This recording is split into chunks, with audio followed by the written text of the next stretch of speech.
మాట పలుకు తెలియనిది మాటున ఉండే మూగమది కమ్మని తలపుల కావ్యమయే కవితలు రాసే మౌనమది రాగల రోజుల ఊహలకి స్వాగతమిచ్చే రాగమది శృతిలయలరగని ఊపిరికి స్వరములు కూర్చే గానమది ఋతువుల రంగులు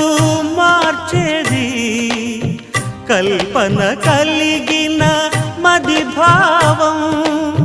బ్రతుకును పాటగా మలిచేది మనసున కదిలిన మృదునాదం కలవనిది